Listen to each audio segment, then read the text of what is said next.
What is going on, everybody? It is Ahmed, and I am back today with yet another video for you all. And today, guys, we got to make sure we highlight what is to be expected for next week's market open.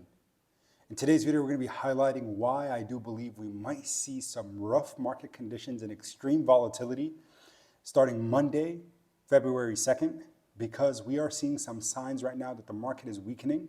And with that being said, I think some generational wealth opportunities are on the way. But remember, as always, never financial advice, just trying to put you guys on the plays that I am in. If you're new around here, smash the like button and also consider subscribing to the channel. And thank you to the 372 of you that have already subscribed. I appreciate that we're growing the community slowly but surely. And I hope to continue growing it as we continue to cover stocks, especially those that are in the pharma industry and also the tech industry. The S&P 500 right now is looking very strong. Over the last 5 days, it actually topped right almost nearly at $700 or $7,000 per share as one of the strongest indexes out there in the market and most famous. But right now, I have some fears. Friday market close, we saw silver and gold both correct significantly. I'm talking huge red candles for both of them. We saw gold drop from 5,600 to 4,500. We saw silver go all the way down to $73 per silver ounce, as well as gold. And with that being said, when you see these down draws in the market, it happened right before close. It creates a very volatile market. It creates some panic, and fear, uncertainty, and doubt plagues the entire market. So with that being said, we saw this kind of spill over into the cryptocurrency market with Bitcoin and all its altcoins pulling back significantly over the weekend. As we know, crypto is a 24/7 market, but for stocks and equities, they didn't really get the chance to get hit or impacted by this information. Because right now there's just too many moving parts.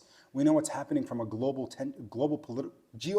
and global political tensions that are rising, US and Iran, or it might be things that are happening in the Middle East, and even with the EU global trade affairs that are happening. There's volatility, guys. And the fact is, I believe with this volatility, there will come a down draw for the S&P 500 and all companies that are within it. But make sure you're prepared with capital.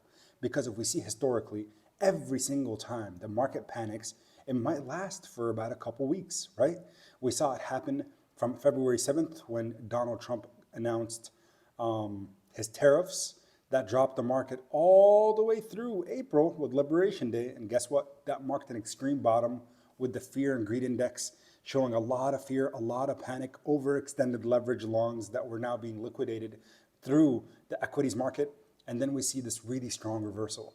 So right now, what could happen over the next few days even, or it could take maybe even a few weeks, is one of these down drawing type, liquidation event type markets. And that could happen as soon as Monday open tomorrow. So make sure you're prepared, because if you buy these dips, historically speaking, you will be rewarded significantly. So what I'm looking for right now when market opens on Monday, I'm watching silver, I'm watching gold to increase stacks via exchange traded funds, whether it's iShares silver, iShares gold, or even just buying spot silver and spot gold. In addition, I am going to be looking at things like Novo Nordisk stock, because right now I'm already seeing it's down 0.5% with after hours trading.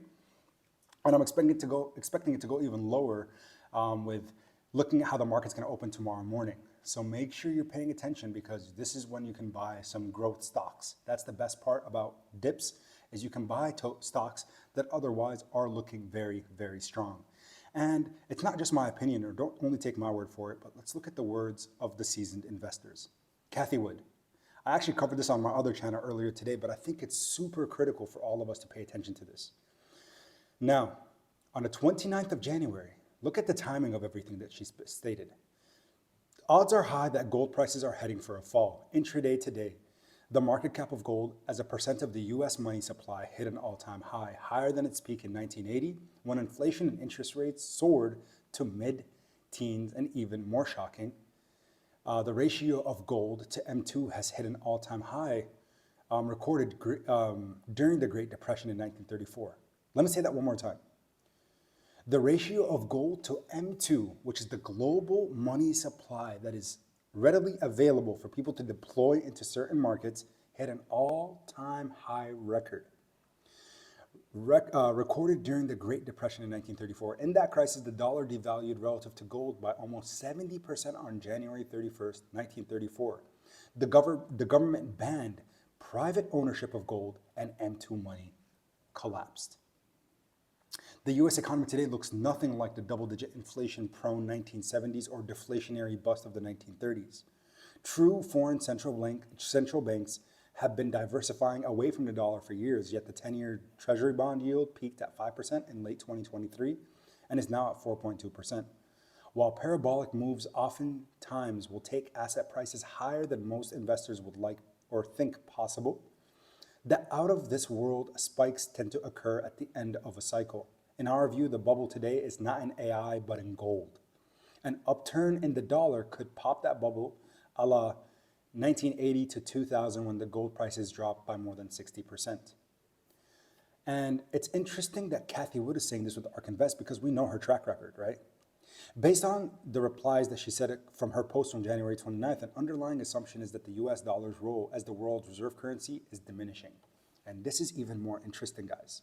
In line with US exceptionalism, the same sentiment before agnomics.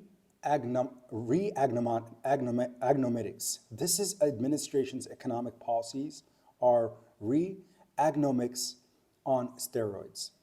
In ARK's non-consensus view, the dollar is poised to turn and move up dramatically and drastically. And the reason that I actually will back Cathie with this statement is the new Fed chair that was announced from Donald Trump. The person that's going to be replacing Jerome Powell has a very, very, very strong interest in making sure the dollar index or DXY goes up in value.